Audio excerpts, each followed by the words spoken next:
Okay, mayong mudto no sab kanatong tanan Luzon, Visayas, Mindanao.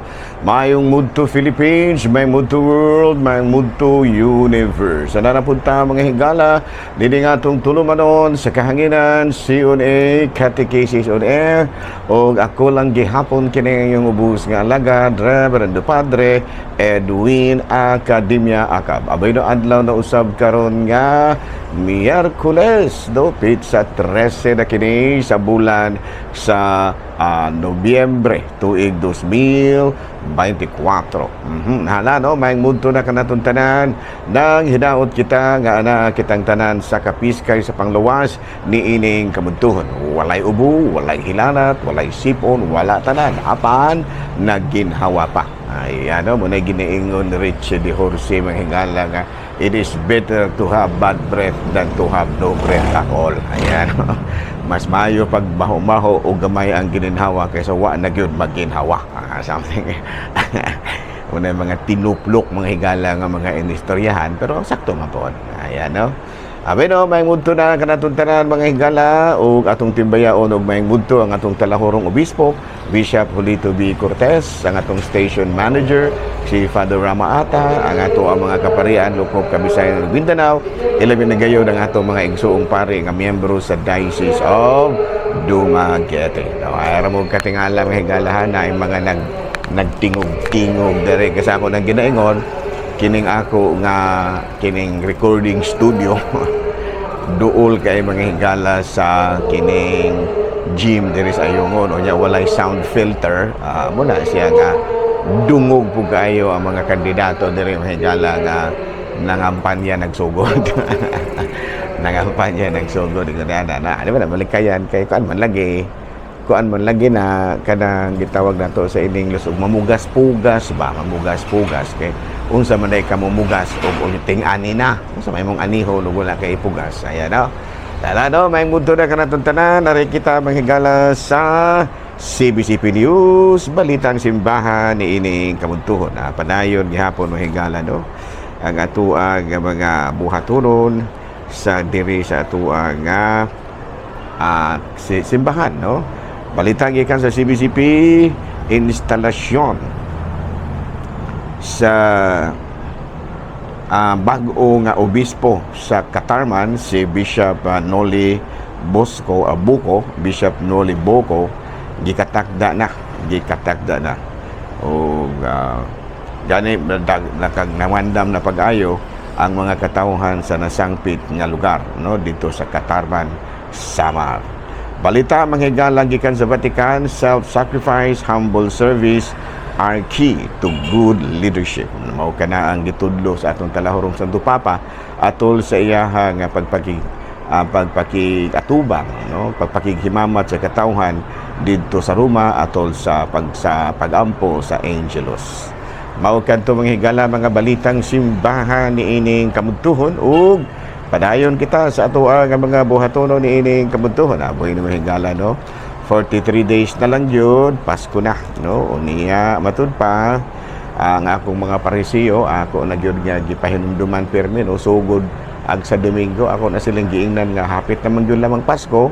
Mga kapins bula naman lang nalamangandam na tano kay alang kanako usag gyud sa makakontribute nga mahimong malipayo ng atong Pasko kung ato kining pangandaman.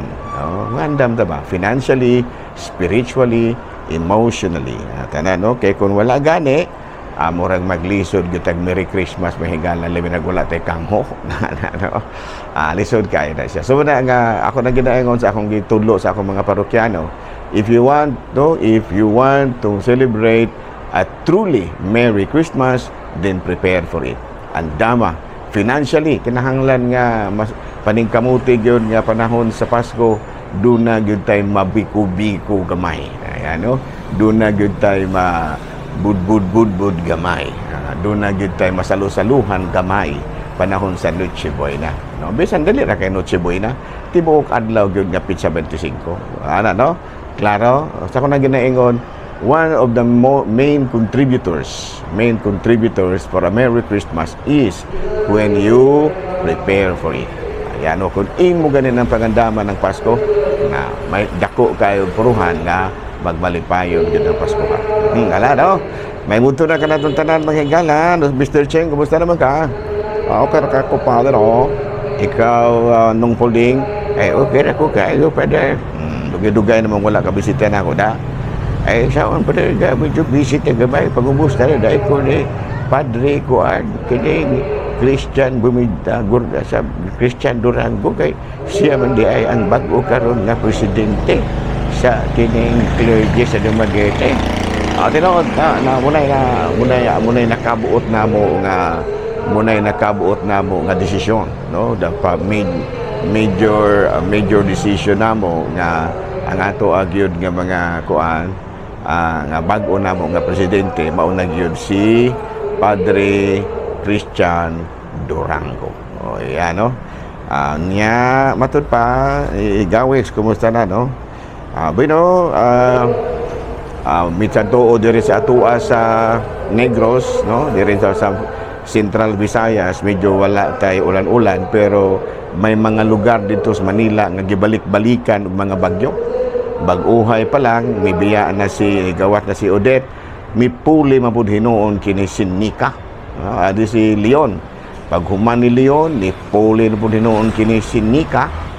No, dayong ni puli na pud dayon kini si Ophel. Nika. Kato ni Nika ni sana ni karatil gyud og dagan. Ni karatil gyud og dagan ang mga kuan katawhan na makwit gikan sa ilang panibalay ni karatil og pamakwit. Unya karon na pod ni Ophel na pod, no? Mao gihapon mo Ophel Lemon. Nindot sa mga bagyo, no? Kay may mga kanta po na o sa ni karatil og dagan ang mga namakwit pa ni karatil og pamakwit ang atong mga kaigsuran. Karon po nagkanta-kanta Lemon. Ala na to na lang ipaagis katawa-katawa mahigala nga to ang mga kalisud sa kinabuhi.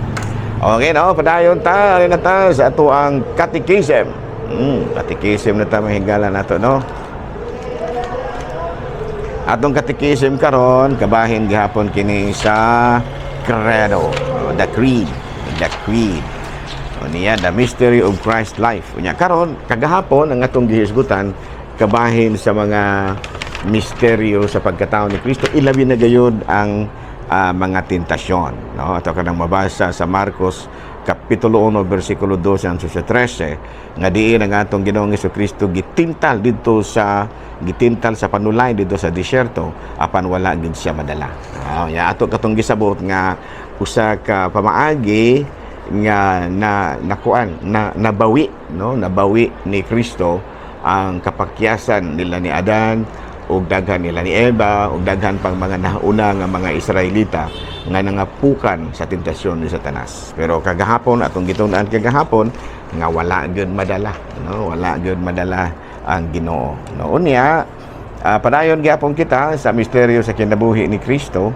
Ang atong pong tun-an karon kabahin niining mga daghan kay mga gipangtudlo ni Kristo. No nya usa sa mga gitudlo sa atong Ginoong Jesucristo mao gyud ang iyang pagpanudlo kabahin sa gingharian sa Dios kanang gitawag natong proclamation of the kingdom. No, nasukad pa sa pagkatukod sa kalibutan gitawag kita aron makasulod sa gingharian sa Dios, no? Ato pakitang tanan gyud walay exempted, no? Ang tanan gitawag aron makasulod sa gingharian sa langit. Unang gipahibalo mao ang mga katawhan sa Israel. No, una gid sila, no? Panahon pa nila ni gikan ni Abraham hangtod sa panahon nato karon, no? Ang atoa nga mga kaigsuonan nga mga Israelita una gid silang gitawag. Unya pinaagi kang Kristo nasayran usab nato nga ang tanan katawhan gitawag sa Ginoo aron pod nga mahimong membro sa gingharian sa Dios. Ug nahitabo kini sa diha nga kita gitagaan niya kahigayunan nga mamahimong usa sa iyang katawhan, no? Kay iya man gisugo ang iyang mga apostoles, no?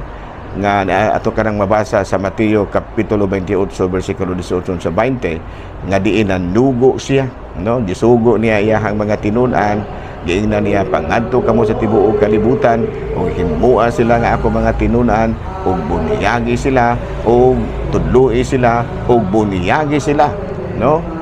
Ug bunyagi sila sa ngalan sa Amahan, sa Anak ug sa Espiritu Santo ug hinumdumi magauban ako kaninyo hangtod sa katapusan sa kalibutan. Ato ka nang mabasa mahigala sa Mateo kapitulo 28 bersikulo 18-20. In other words, pinaagi sa atong bunyag na mahimo kitang usa sa mga katawhan sa Dios. Unya makaingon kita nga kitang tanan gyud walay exempted kay matud pa bisan kung unsa ka kakabos, unsa ka kakadatua, apil do ka sa gi-invite ni Kristo. Ato ka nang mabasa sa Lucas kapitulo 4 bersikulo 18. Unya bisan gani ang mga makasasala, muna niingon si Kristo, mianhi ako dili alang sa mga matarong, kung dili along sa mga sasala. Ako dili alang sa mga makasasala aron sila magbag-o. Sa ato ka nang mabasa sa Marcos kapitulo 33 hangtod sa 34. No, sa ato pa ang Ginoong Jesucristo gitudlo giniya nga kining ato ang kining tanan niya nga pagtudlo aron gyud kita nga makasulod sa gingharian sa langit. Nagigamit ni Kristo sa iyang pagpanudlo ang mga pasumbingay, no? Aron gyud nato masabtan, no? Mga pagpasabot ba nga pinakuan gyud kana bitang gipaangay gyud kay kung mutudlo ka niya walay mga example ang maglisod muna nga sa nigamit siya o mga mutudlo na gani siya og kabahin sa gingharian sa Dios, iya ginang iapil pagtudlo kining kabahin iyang gamiton ang mga sanglitanan sama pananglit sa uma, sama pananglit sa mga bahandi nga nakalutan, sama pananglit sa kining ug daghan pang uban o uma, mga bahandi nga nakalutan, mga igpapatubo sa pan. Muna iyang gipatudlo kay anuman sayon kaayong sabto ng iyang pagtulunan. Yung mga katsila pag-ari deres atua wala dili na mo igigamit nila aron pagtudlo kung unsa ang Kristiyanismo. Ang gitudlo nila kini mga pagtulunan sa fiesta o sa uban pang mga tradisyon. Mas dali kayong nasabta, no? Doon ay mga procession, doon ay mga kini fiesta, kalag-kalag, panahon sa Pasko, panahon sa Semana Santa, daghang kaayo, no? Daghang kaayo nga mga tradisyon nga gitudlo sa mga katsilang pari, mga misyonero aron nato masabtan. Ana, no? Nga muna, no? Sa to pagpanudlo nila dili kay gyud nga bibliatic gyud kayo. Kanang gitawag nato og Bible based ba bibliatic gyud kayo. Ang iyang gitudlo sa mga katsila aron masabtan natong maayo ang pagtulon ang Kristiyanismo pinaagi sa mga tradisyon nga ilang napanunod usab gikan sa mga nahauna kanila. Unsa mga tradisyon na? Fiesta. Sabtan kay na nila nga ingon day ni ana ang Kristiyanismo. Unsa pa man pagsaulog sa Pasko. Okay, mga tradisyon man na, no? Unsa pa man pagsaulog sa Semana Santa. Ano, no? Muna pagsaulog sa November 1 and 2. Ug daghan pang uban, mga debosyon, mga novena, mga sacramentals, padagkot og kandila, ug daghan pang uban. Kini aron dali natong masabtan ang mga pagtulunan nga gitudlo ni Kristo. No, klaro ba? Binodin nila lang una kita kutob, ha. Ako lang gihapon kini yung ubos nga alagad Reverendo Padre Edwin Academia ka manamilit na usab kaninyo o manalangin ka nato ang Dios nga makaagahom sa tanan, Amahan, Anak, Espiritu Santo. Good noon, Pilipinas.